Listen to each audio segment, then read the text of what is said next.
राहुल, ये लो वो जादुई फल। इस फल के लायक सिर्फ तुम हो। इस फल को खाने के बाद तुम में बहुत सी जादुई शक्तियां आ जाएंगी।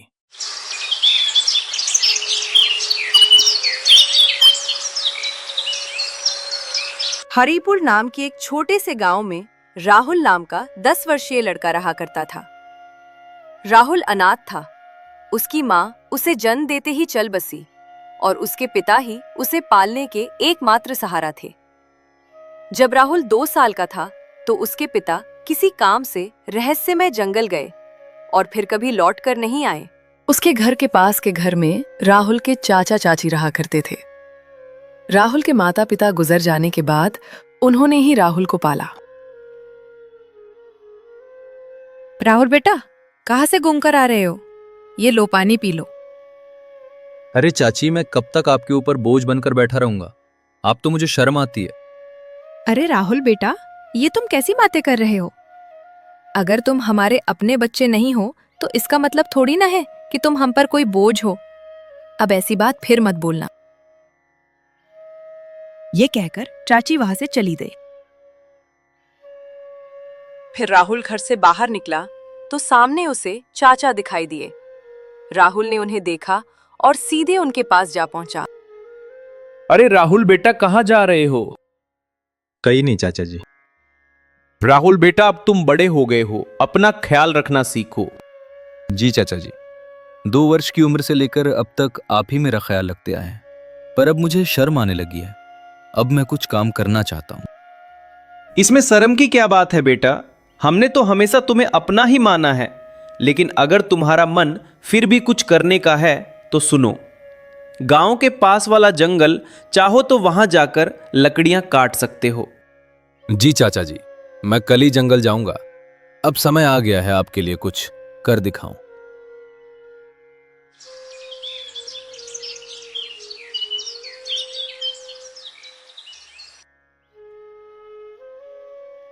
अगले दिन राहुल एक कुल्हाड़ी लेकर जंगल की ओर चल पड़ा।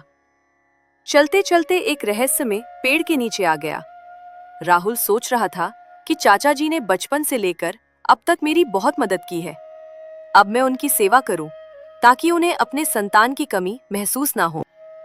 राहुल ये सब सोच ही रहा था कि अचानक पेड़ से एक आवाज आई। समझ लो कि भगवान ने तुम्हारी सुन ली। राहुल चौंक गया। जैसे ही उसने ऊपर की ओर देखा, एक विशाल चिड़िया दिखाई दिया। उसकी ओर ही देख रही थी।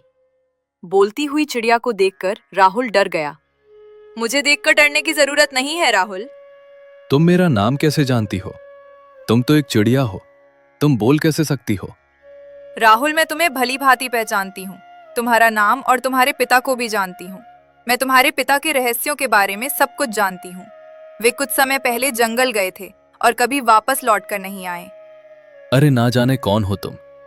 मैं ऐसे कैसे तुम्हारी बात पर विश्वास करूं? लेकिन मैं तुम्हारे पिता के बारे में सब कुछ बता सकती हूँ। तुम्हारे पिता अभी जिंदा है और मुझे ये भी पता है कि वो कहाँ है। मैं तुम्हारी बात पर विश्वास कैसे करूं? मैं तुमको जानता भी नहीं हूं। लेकिन कौन हो तुम?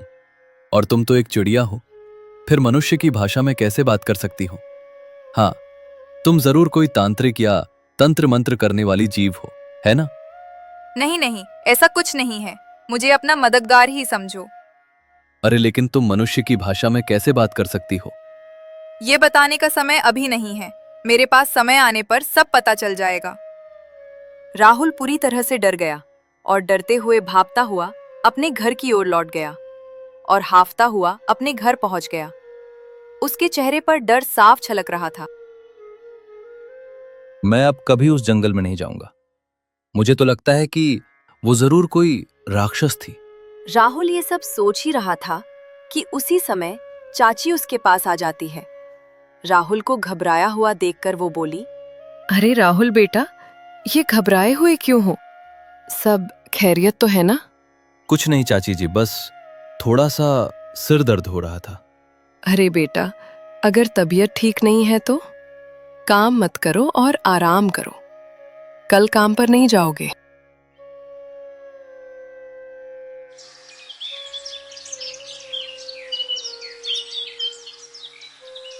अगली सुबह जब राहुल नींद से जगा तो उसके मन का डर समाप्त हो चुका था। वह अपने आप से बोला, वो चिड़िया मेरे पिताजी के बारे में जरूर कुछ जानती है। और ये भी सच है कि मेरे चाचा चाची कभी मेरे पिताजी के बारे में बात नहीं करते हैं। मुझे उस जंगल में जाना चाहिए और उस चिड़िया को ढूंढकर अपने पिताजी के बारे में पूछना चाहिए।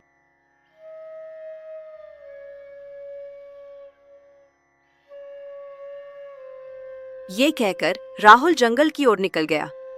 चलते चलते राहुल जंगल के उसी स्थान पर जा पहुंचा जहां कल उससे वो चिड़िया मिली थी। वो चिड़िया वहां पहले से ही मौजूद थी। राहुल को देखकर चिड़िया बोली, मुझे पता था कि तुम जरूर आओगे। मैं सिर्फ इसी वजह से आया हूं क्योंकि मुझे अपने पिताजी से मिलना है। तुम कह रही थी कि तुम मेरे पिताजी के बारे में जानती हो। कल मैंने कहा था कि इसके लिए पहले तुम्हें मेरा काम करना पड़ेगा। हाँ ठीक है, बताओ मुझे क्या काम करना है। तुम्हें ब्रह्म जंगल जाना होगा। वहां तुमको एक बोलने वाला वृक्ष को ढूंढना होगा।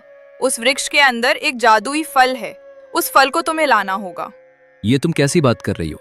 बोलने वाला वृक्ष भी कहीं होता है क्या? हाँ, होता है। वहां से तुमको मेरे लिए जादुई फल लाना होगा, तभी तुम अपने पिताजी से मिल पाओगे। हाँ ठीक है, चलो मुझे ले चलो उस जादुई जंगल में। चलो फिर। ये बोलकर राहुल उस चिड़िया के साथ जादुई जंगल की ओर निकल पड़ा।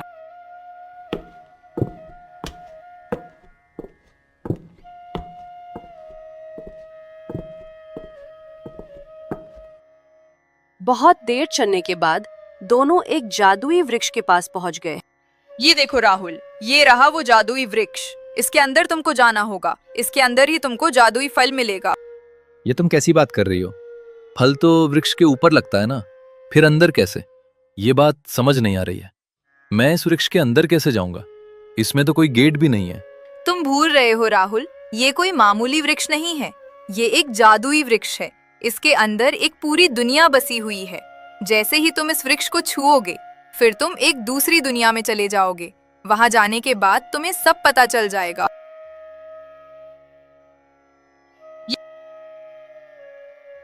राहुल ने खुद को एक बड़े ही विचित्र नगर में पाया। चारों ओर सन्नाटा फैला हुआ था। नगर में घर और खेत थे, परंतु वहां कोई मनुष्य नहीं था। ये मैं कहाँ आ गया? ये तो बड़ा ही विचित्र नगर है। चारों ओर सन्नाटा पड़ा हुआ है। अब मैं उस जादुई फल को कहाँ ढूंढूं? पता नहीं कहाँ होगा वो जादुई फल। अगले ही पल राहुल के कानों में किसी बूढ़ी औरत की कराट टकराई। उसने पलटकर देखा तो एक बूढ़ी औरत झोपड़ी में बैठी थी।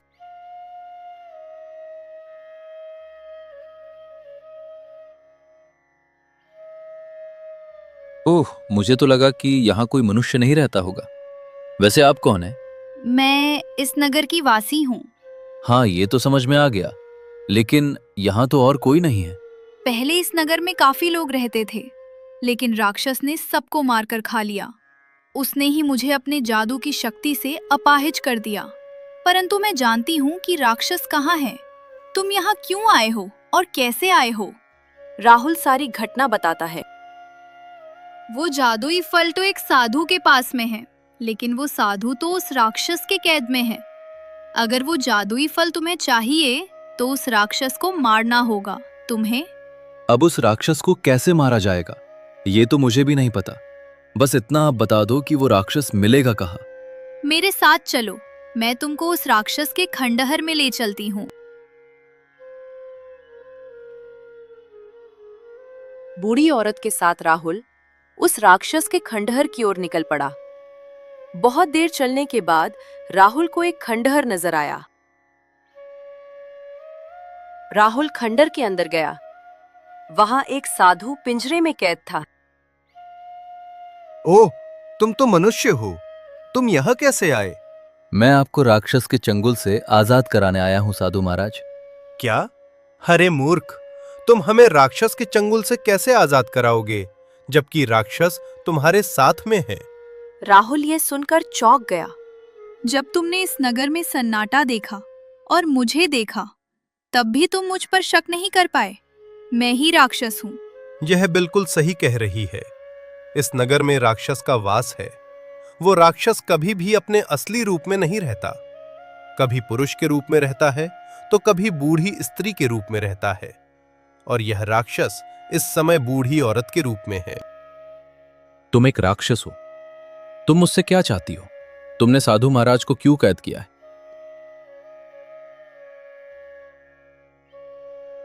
यहाँ से कुछ दूर एक अमृत तालाब है। तुम अमृत तालाब से जल निकालकर लेकर आओ। उस जल को पीने के बाद मैं अमर हो जाऊंगी, और वो जल केवल मनुष्य ला सकता है। तुम्हें जो चिड़िया जादुई वृक्ष के पास ले गई थी, वो चिड़िया कौन है? मैंने ही उस पक्षी को किसी मनुष्य को फंसाने के लिए वहां पर छोड़ रखा है। जादुई अमृत तालाब से अमृत वही ला सकता है जिसके मन में दूसरों के प्रति प्रेम हो, और जिसके मन में इंसानियत हो, और वो तुम हो। बोलो, क्या तुम अमृत तालाब से अमृत लेकर आओगे? किसी भी कीमत पर नहीं। अगर मैं ले आऊंगा तो तुम हमेशा के लिए अमर हो जाओगे। अगर तुम अमृत तालाब से अमृत जल नहीं लेकर आए तो मैं इस साधु को मार दूंगी। राहुल गहरी सोच में डूब गया। बहुत देर सोचने के बाद राहुल बोला, ठीक है, मैं जाऊंगा, लेकिन तुम साधु बाबा को नहीं मारोगी। यहाँ से सीधे दक्षिण की ओर चलते जाना। थोड़ी देर चलने के बाद तुम्हें अमृत तालाब दिख जाएगा।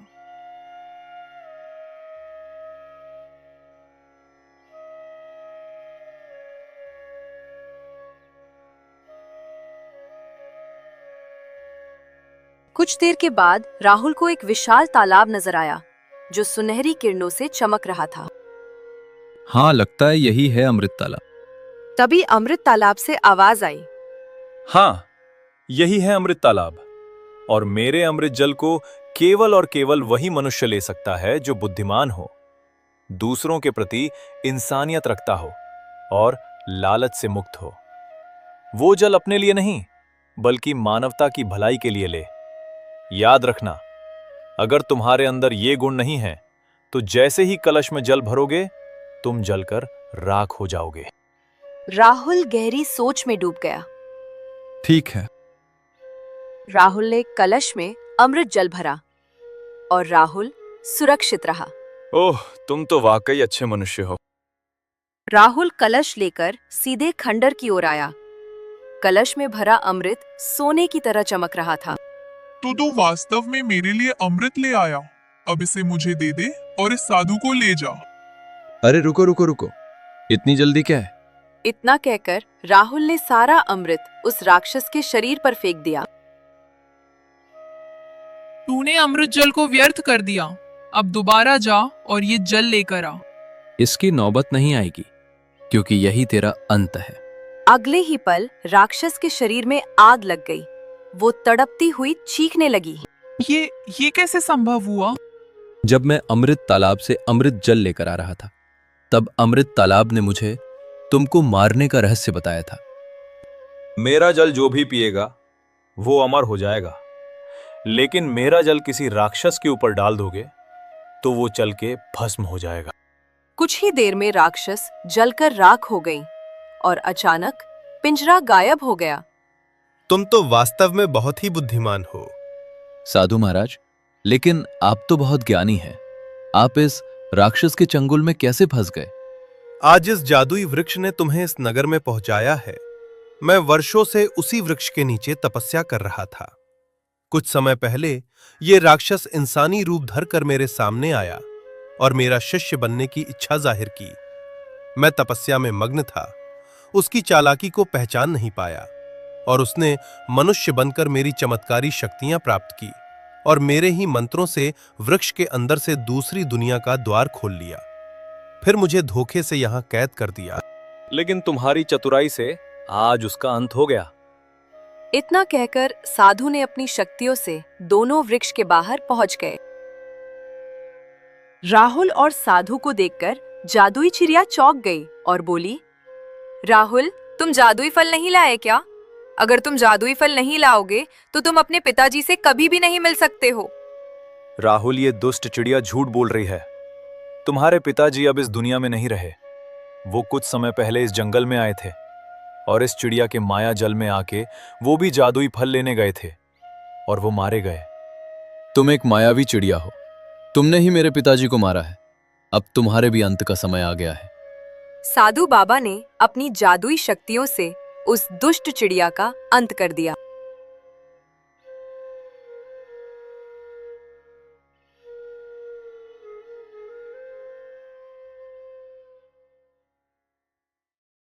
राहुल, ये लो वो जादुई फल। इस फल के लायक सिर्फ तुम हो।